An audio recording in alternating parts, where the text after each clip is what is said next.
Most travelers know Baja California for beach resorts and spring break destinations. But beyond the tourist towns are whale-filled waters, cactus forests that look prehistoric, remote fishing villages, and deserts that stretch all the way to the sea.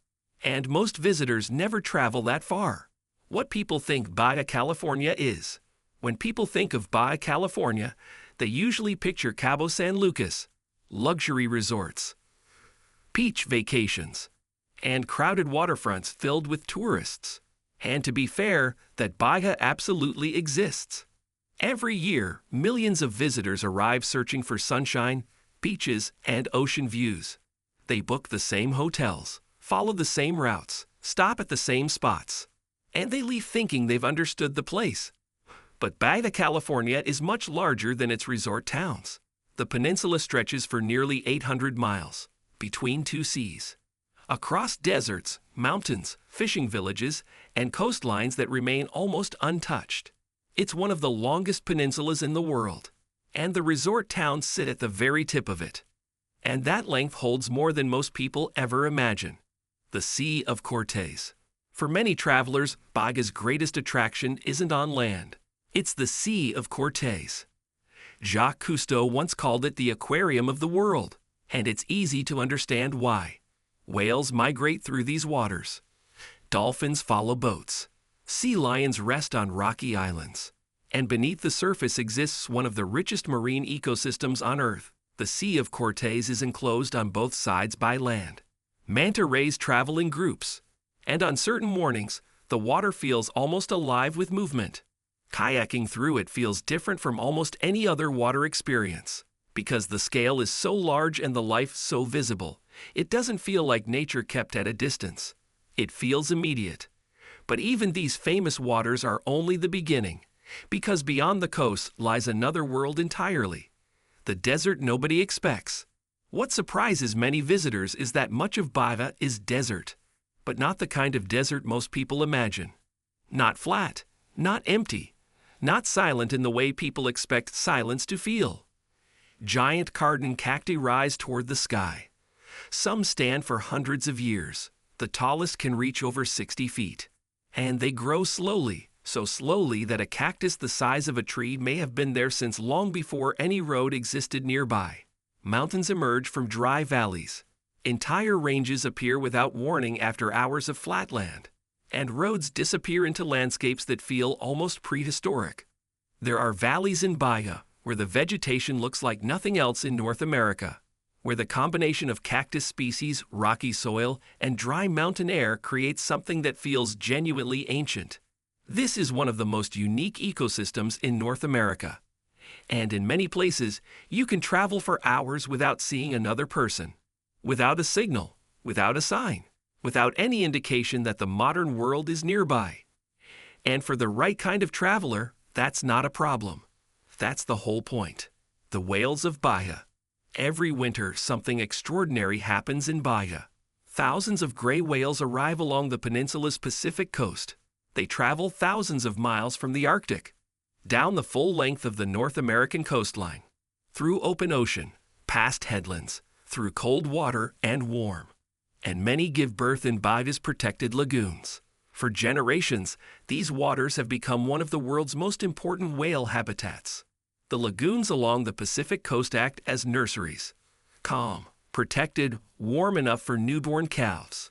And the whales return to them year after year with a consistency that researchers have studied for decades.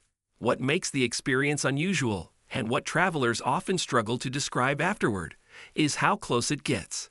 In certain lagoons, the whales will approach small boats directly, not because they're being fed or trained, but because, for reasons that remain unclear, the gray whales in these particular waters seem genuinely curious. Seeing a whale approach a small boat in complete silence is an experience many travelers never forget. The scale of the animal, the calmness of the water, the quiet, and it's one of Baja's greatest hidden treasures.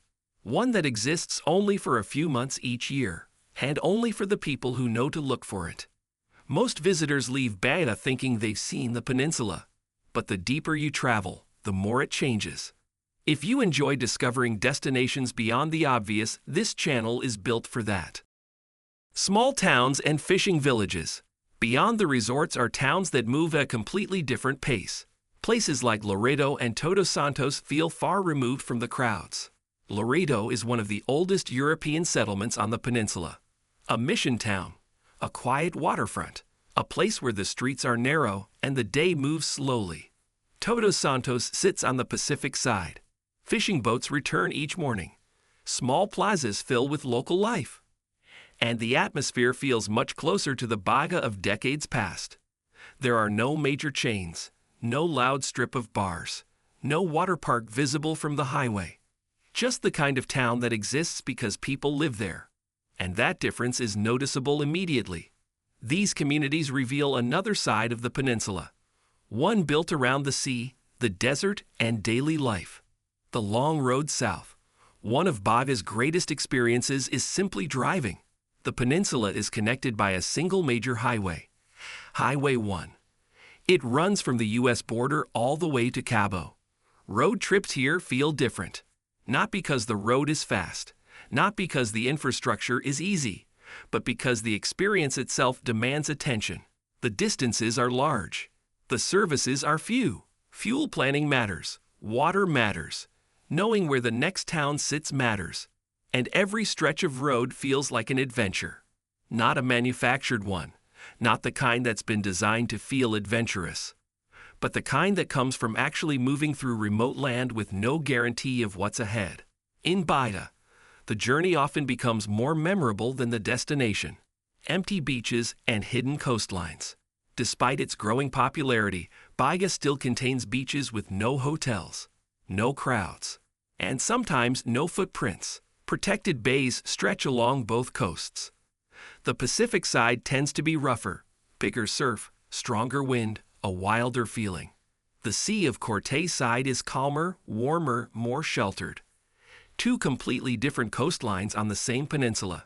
Small coves hide beneath cliffs because it requires time, patience, and the willingness to leave the map behind. But often remember the most. Why travelers are staying longer. Travel in Baja is changing. Many visitors once came only for resorts, but increasingly, people are exploring farther, driving the peninsula, camping beside the ocean, setting up for a week in a bay they found by turning off the highway, and discovering places that don't appear in travel brochures, because Baja offers something becoming increasingly rare: space, freedom, and the feeling that there is still more to discover. Not everything has been photographed. Not every beach has a name people recognize. Not every stretch of coast has been claimed. And in a world where most destinations have been fully documented and optimized for visitors, that still matters. It matters more than people realize until they're standing on a beach with no one else around. Who this side of Baja is for.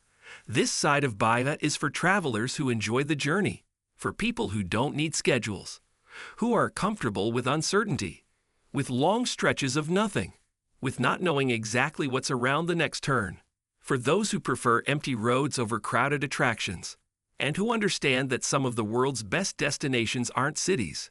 They're landscapes, they're bodies of water, mountain ranges, coastlines that take days to drive. And Baja may be one of the greatest road trip destinations on Earth, not because it's easy, but because it's genuine. And genuine places are getting harder to find. Baja California isn't just resorts and beaches.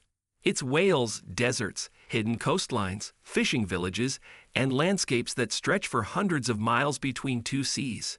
It's a place that takes time to understand, that gives more to the people who move slowly through it, and that still holds corners that feel undiscovered, even now. And once you move beyond the obvious destinations, you realize how much more there is. Subscribe for more journeys beyond the tourist version. If you could experience one part of Baja California, what would it be? The whales, the desert, or the endless coastline?